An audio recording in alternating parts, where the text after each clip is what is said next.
जय माता दी। आप सभी को चैत्र नवरात्रि की ढेरों शुभकामनाएं। प्रिय दर्शकों, आज के इस वीडियो में हम विशेष रूप से बात करेंगे कि चैत्र नवरात्रि के व्रत का पारण आपको कब करना है। पारण को लेकर बड़ा संशय है, बहुत सारे आपके प्रश्न आ रहे हैं। तो पारण करना कब चाहिए? पारण नवरात्रि के अंतिम दिन नवमी को कर लेना चाहिए या दशमी तिथि को करना चाहिए? जो अष्टमी करते हैं उन्हें पारण कब करना चाहिए? और जो नवरात्रि का अनुष्ठान है, आपने घर में चौकी आदि लगाई है, जवारे बोई है, अखंड ज्योत जलाई है, तो उसको उठाना कब है? विसर्जन कब करना है? विसर्जन के लिए शुभ मुहूर्त क्या रहेगा? किसके शास्त्रों में नियम क्या कहे गए हैं? किन नियमों का पालन करते हुए हमें विसर्जन करना चाहिए या चौकी आदि को उठाना चाहिए, कलश आदि को उठाना चाहिए? कन्या पूजन कैसे करना चाहिए? कन्या पूजन कब करना चाहिए? यदि कंजक ना मिले, कन्या ना मिले, तो आपको क्या करना चाहिए? क्या उपाय है इसके लिए? और कन्या जो बिठाने वाले हैं, कन्या पूजन के लिए उनकी आयु कितनी होनी चाहिए? किस उम्र की कन्या आप कन्या पूजन के लिए बिठा सकते हैं? इस प्रकार से संपूर्ण शास्त्रीय जानकारी, नवरात्रि का विसर्जन कैसे करना है, पारण कैसे करना है, पूर्ण कैसे करना है, और अंतिम दिन पर पूजा पाठ आदि कैसे करना है, कन्या पूजन अष्टमी को करना है या नवमी को करना है, अष्टमी कब है, नवमी कब है, ये सारी जानकारी आपको इस वीडियो में एक साथ प्रदान की जाएगी। आपसे वीडियो यदि थोड़ा सा भी उपयोगी लगे तो कृपया एक बार लाइक अवश्य कर दीजिएगा, परमेश्वरी का आशीर्वाद प्राप्त करने के लिए। और अपने नवरात्रि अनुष्ठान की सफलता के लिए कमेंट बॉक्स में अवश्य लिखिएगा जय माता दी। माता के आशीर्वाद से आपका अनुष्ठान सफल होगा और आपके जीवन के संकटों का नाश होगा। आप देख रहे हैं सनातन धर्म का संसार ज्योतिष संस्थान का प्रतिष्ठित YouTube चैनल सनातन धर्म का संसार धार्मिक। हम यहाँ सभी व्रत और त्योहारों की सही शास्त्रीय जानकारी प्रदान करते हैं। ज्योतिष शास्त्र और पंचांग के आधार पर आपको बताते हैं कौन सी तिथि कब है, व्रत आदि कब करना है, क्या विधि है, क्या नियम है और क्या गलती नहीं करनी। आपको सभी महात्म्य कथाएं और पुराण सुनाते हैं। यदि आप सभी व्रत त्योहारों की सही शास्त्रीय जानकारी पाते रहना चाहते हैं तो कृपया चैनल को सब्सक्राइब कीजिए और बेल आइकॉन को प्रेस कीजिए। जब आप सब्सक्राइब का बटन दबाएंगे तो वहां एक घंटी का निशान बना हुआ आएगा, उसको अवश्य दबाइएगा, तभी आपको हमारे सारे वीडियो प्राप्त होंगे, अन्यथा आपसे जानकारी छूट जाएगी। प्रिय दर्शकों, आइए अब जानकारी आरंभ करते हैं, बात करते हैं नवरात्रि पारण की। प्रिय दर्शकों, नवरात्रि 8 दिन का अनुष्ठान होता है। कभी अगर किसी तिथि की घटक बढ़क भी हो तो 8 दिन भी हो जाते हैं और कई बार 10 हो जाते हैं। अब नवरात्रि के पारण को लेकर बड़ा असमंजस रहता है लोगों में कि नवरात्रि के व्रत का पारण कब करना चाहिए। नवमी तिथि को ही व्रत खोल लेना चाहिए या दशमी तिथि को व्रत खोलना चाहिए? जो व्रत रखते हैं ये तो उनके लिए, और जो लोग 9 दिन के नियम धारण करते हैं, जिन्होंने खेतड़ी बोई है, ज्वारे बोए हैं, अखंड ज्योत जलाई है, कलश स्थापित किया है, चौकी लगाई है माता की, तो उनको कलश चौकी आदि को कब उठाना है, कब हटाना है और कब विसर्जन करना है, इसको लेके बड़ा असमंजस रहता है लोगों में। इसका एक कारण तो यह है कि बहुत सारे लोग अष्टमी करते हैं और बहुत सारे लोग नवमी करते हैं। तो मैं सबसे पहले आरंभ करता हूं अष्टमी और नवमी का क्या विधान है यहां से, फिर मैं विसर्जन और पारण पर आऊंगा। प्रिय दर्शकों, आप अष्टमी को कन्या पूजन करें या नवमी को कन्या पूजन करें, इसमें कोई दोष नहीं है। दोनों ही दिन कन्या पूजन के लिए उत्तम कहे गए हैं। यहां तक कि शास्त्र कहते हैं कि नवरात्रि में आप किसी भी दिन कन्या पूजन कर सकते हैं। कन्या पूजन का अभिप्राय यह नहीं है कि आज आपका नवरात्रि अनुष्ठान पूर्ण हो गया या आज आपके नवरात्रि पूर्ण हो गए। देवी पूजन का अभिप्राय यह नहीं है कि आज आपके नवरात्रि पूर्ण हो गए। कुछ लोग क्या करते हैं, अष्टमी को देवी पूजन करते हैं, कन्या पूजन करते हैं, कहते हैं जी हमारे नवरात्रि पूर्ण हुए। ये हमारे आपके कुछ नहीं होते हैं। अगर नवरात्रि आप शास्त्रीय विधान जानना चाहते हैं तो नवरात्रि का अभिप्राय ही है, नवरात्रियों से माता के नवरात्रि की पूजा होती है और 10वें दिन होता है पारण या कहे कि विसर्जन या पूर्णता और विसर्जन का पूजन। यह है विधान नवरात्रि का। इस बार ये कब करना है, कैसे करना है, समय क्या रहेगा, ये मैं जानकारी आगे दूंगा।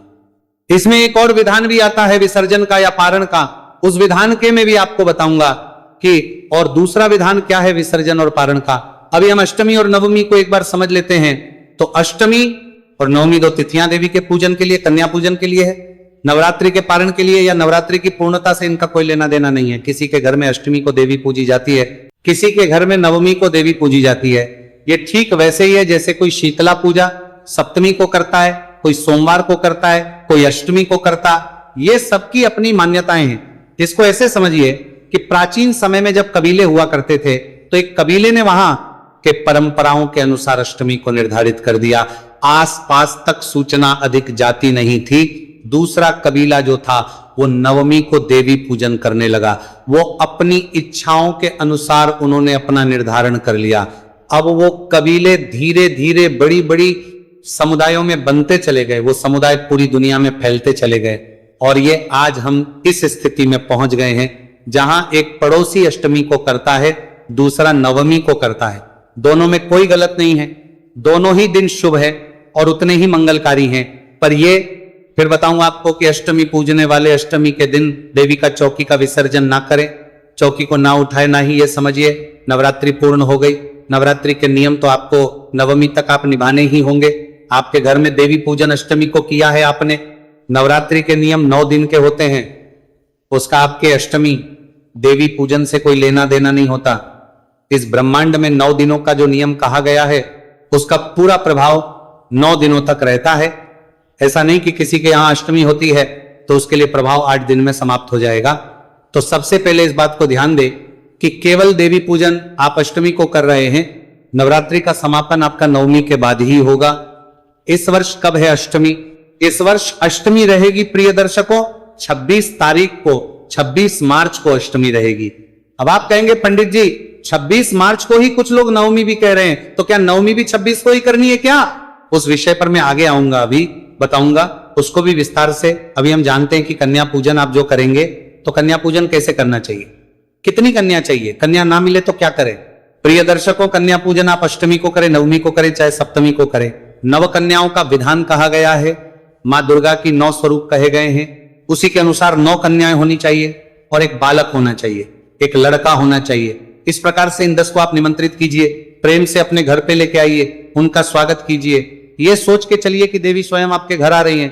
प्रेम से उनको उनके पद प्रक्षालन कीजिए, प्रेम से उनके पैर धुलाइए, पैर धुला के एक साफ टॉवल से पोंछ दीजिए, उनको तिलक कीजिए, मौली बांधिए, अक्षत लगाइए और फिर उन नव देवियों को भोजन कराइए।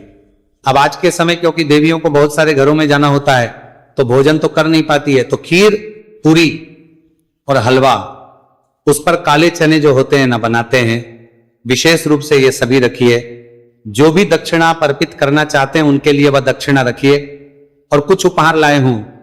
कुछ लोग लाते हैं, कोई पर्स लाता है, कोई कपड़े लेके आता है, या कोई ज्योमेट्री बॉक्स, अलग अलग प्रकार की सामग्रियां लाते हैं लोग। तो जिसकी जैसी सामर्थ्य और समझ है उसके अनुसार जो भी आप लाइए वो सब आप एक एक करके उन 9 देवियों को दीजिए। उसके बाद उनसे पैर छू के आशीर्वाद लीजिए।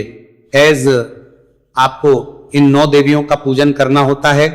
और 10वां, जैसे लोग लांगुर कहते हैं, लोकड़ा कहते हैं, अपने अपने नाम है, पर यह कहूं कि एक बालक आता है, एक लड़का आता है और उसको भी उसी प्रकार से पूजना चाहिए और सभी सामान उन्हें भी देना चाहिए और अंत में आशीर्वाद लेना चाहिए।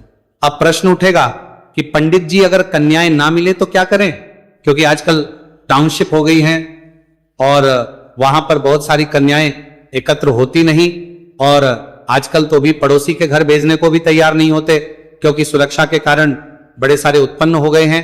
ऐसी अवस्था में क्या करें? देखिए, इसका एक उपाय तो यह है कि आप देवी का पूजन जो घर पे करते हैं ना, अग्नि पे भोग लगाया जाता है या माता रानी की चौकी आपने लगाई है, तो उस दिन की प्रातः काल की पूजा कीजिए। उसकी विधि मैंने आपको अलग से पूजा विधि में बताई है कि कैसे आपको पूजन करना चाहिए। और 8वीं देवी का जो पूजन आएगा, 9वीं देवी का पूजन आएगा, उस दिन भी मैं आपको पुनः बताऊंगा।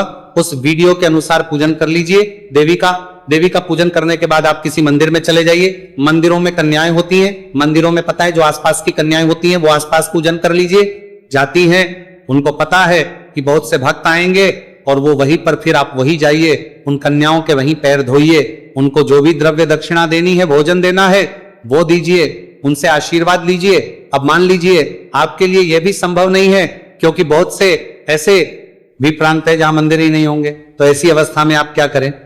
आप प्रयास कीजिए कि कोई एक कन्या यदि आपको मिल जाए तो एक कन्या को आप घर पे बुला लीजिए, उन एक कन्या का पूजन कीजिए, बाकी 8 कन्याओं की उसी प्रकार से प्लेट लगा के निकाल दीजिए संकल्प कर, और आप यह संपूर्ण भोजन गाय माता को अर्पित कर दीजिए, गाय को खिला दीजिए। जो द्रव्य दक्षिणा है वो या तो गाय के चारे में गौशाला में दे दीजिए या कोई भी अयोग्य ब्राह्मण आपके आसपास हैं तो उन ब्राह्मण देवता को दे दीजिए। इस प्रकार से भी आप कन्याओं का 9 कन्याओं का जो विधान है उसको पूर्ण कर सकते हैं, उसका पूरा लाभ ले सकते हैं। अब प्रश्न उठता है इनकी आयु कितनी होनी चाहिए बालिकाओं की। कन्या पूजन जब आप कर रहे हैं तो कन्याओं की आयु 9 वर्ष से अधिक हो तो सर्वोत्तम है। 9 वर्ष से कम आयु की बालिकाएं भी होनी चाहिए जिनका आपको पूजन करना चाहिए। जो आप इनको सामग्री दे रहे हैं ना, आप वो सभी सामग्री को जब आप पूजन करेंगे उसी समय उन सब पे भी हाथ फेरना है, या ये कहे उनकी भी पूजा करनी है। जो देवी के यहां पूजा कर रहे हैं उन सभी पे मौली अर्पित कीजिएगा और जो उनके प्लेट्स हैं उस पे तिलक कर दीजिएगा, अक्षत अर्पित कीजिएगा और हाथ में जल लेके उनके चारों तरफ घुमा के छोड़ दीजिएगा कि हे मातेश्वरी, ये नव कन्याओं के निमित्त मैं अर्पित कर रहा हूं या कर रही हूं, इसे आप स्वीकार करें। और जब कन्याएं आए तो उनको दे दीजिएगा सामग्री को। बाकी पूरी पूजा विधि का वीडियो आप अवश्य देख लीजिएगा, उससे आपको बहुत लाभ होगा। और हवन कैसे करना है, क्योंकि इस दिन हवन का भी विधान है। सभी लोग नहीं करते, पर करते हैं तो बहुत अच्छा है। हवन कैसे करना है इसकी जानकारी भी मैंने आपके लिए अपलोड की है। हवन का वीडियो भी मैंने बनाया है, तो उसका भी आप लाभ लीजिएगा। अब आते हैं हम अपने मूल प्रश्न पर कि पारण हमें कब करना है, चौकी का विसर्जन कब करना है, जवारे आदि जो खिचड़ी आदि बोए हैं उन सबको कब उठाना है, चौकी कब उठानी है। तो प्रिय दर्शकों, शास्त्रीय नियम ये कहता है कि हमें नवरात्रि का पारण विसर्जन ये सभी दशमी तिथि को करना चाहिए, क्योंकि 9 दिन की पूजा का देवी का अनुष्ठान है। नवरात्रि की पूजा का देवी का जो अनुष्ठान है, इसका नियम है हमें 10वें दिन इसका विसर्जन, चौकी को उठाना और पारण आदि कार्य करने चाहिए। कहीं कहीं यह भी प्रावधान दिया गया है कि आप दशमी तिथि में भी चौथे प्रहर यह कार्य कर सकते हैं। तो अब मैं बताऊं, इस वर्ष 2026 में यह कार्य आपको कब करना है उससे पहले जानना आवश्यक है कि यह कार्य करना कैसे है। बहुत से लोगों के मैंने कमेंट्स पिछले कुछ वीडियोज पर पढ़े हैं। लोग कहते हैं पंडित जी हम तो 8 दिन तक व्रत करते हैं, 9वें दिन देवी का पूजन करते हैं, कन्या का पूजन करते हैं और भोजन कर लेते हैं, पालन कर लेते हैं। क्या यह सही विधान है? नहीं, यह सही विधान तो नहीं है। कन्या पूजन आप 9वीं को कर लिया, बहुत उत्तम है। इसके 2 कारण हैं। एक तो यह कि अगर आप अनुष्ठान कर रहे हैं तो उसका पारण जो होगा वो दशमी तिथि को ही होगा, या 9वीं की समाप्ति के बाद दशमी के चौथे प्रहर में ही आपको करना चाहिए। और इसका दूसरा बड़ा कारण यह है क्योंकि जो चैत्र नवरात्रि की नवमी होती है ये राम नवमी होती है। राम नवमी का व्रत करोड़ों सूर्य ग्रहण से अधिक पुण्य देने वाला होता है। यह साधारण व्रत नहीं है। जिस प्रकार से जन्माष्टमी का व्रत करते हैं, महाशिवरात्रि का व्रत करते हैं, आप रामनवमी का व्रत क्यों नहीं करते? अगर नहीं करते तो यह अनुचित करते हैं। आपको रामनवमी का व्रत अवश्य करना चाहिए। यह आपका कल्याण करने वाला है और उतना ही महत्वपूर्ण, यहां तक कि शास्त्र तो इसे जन्माष्टमी से भी अधिक महत्वपूर्ण कहते हैं। इसीलिए मैं कहूंगा कि आपको नवरात्रि में 9वीं तिथि को भी व्रत करना चाहिए, रामनवमी का व्रत करना चाहिए, और पारण जो है वो दशमी तिथि को ही करना चाहिए, अर्थात अगले ही दिन करना चाहिए। अब प्रश्न उठता है कि 9वीं तिथि है कब? अष्टमी के बारे में मैंने बता दिया। अब प्रश्न यहां आ रहा है कि नवमी 26 को ही करें या नवमी 27 को करें। इसके बारे में बड़ा संशय है। देखिए, नवमी के बारे में यूं तो मैंने विस्तार से समझाया है, एक शास्त्रीय वीडियो बनाया है जिसमें मैं सभी पुराणों से जानकारी लाया हूं कि किस किस पुराण में क्या क्या लिखा है, और उसके आधार पर आपको अपना निर्णय दिया है। अनेकों शास्त्रों में कहा गया है। मैं विशेष रूप से आपके सामने धर्म सिंधु की बात करता हूं। धर्म सिंधु कहता है कि मध्याह्न व्याप्त अष्टमी विद्या निषेधा। तो इसका मैं आपको हिंदी समझाऊं, इसका अर्थ समझाऊं, उससे पहले जानना यह आवश्यक है कि इस वर्ष रामनवमी को लेकर संशय है क्यों। प्रिय दर्शकों, इसका कारण यह है कि रामनवमी जो तिथि है ना, वो इस वर्ष 2026 में शुरू हो रही।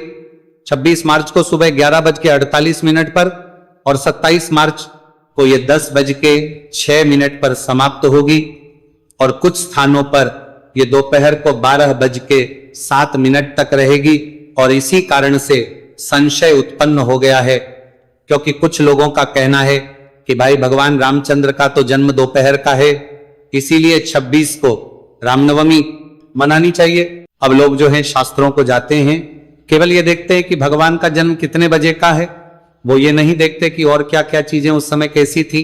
उनके अनुसार निर्णय किया जाता है।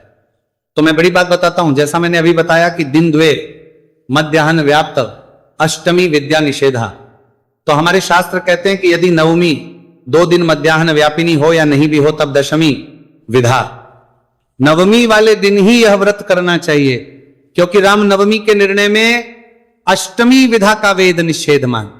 अगर अष्टमी का विधन हो गया हो, नवमी का विधन अष्टमी ने कर दिया हो, अर्थात सुबह अष्टमी है और फिर नवमी आई है, तो वह दिन त्याग्य है। उस दिन भूल के भी राम नवमी नहीं मनानी चाहिए, चाहे उस दिन प्रभु का जो अप्रिय नक्षत्र है जिसमें भगवान का जन्म हुआ है वह उस दिन आ रहा हो, तो भी नहीं मनानी चाहिए। साथ ही यदि अष्टमी विधा में पुनर्वसन नक्षत्र भी आ जाए दोपहर के समय, तो भी रामनवमी उस दिन नहीं मनाए।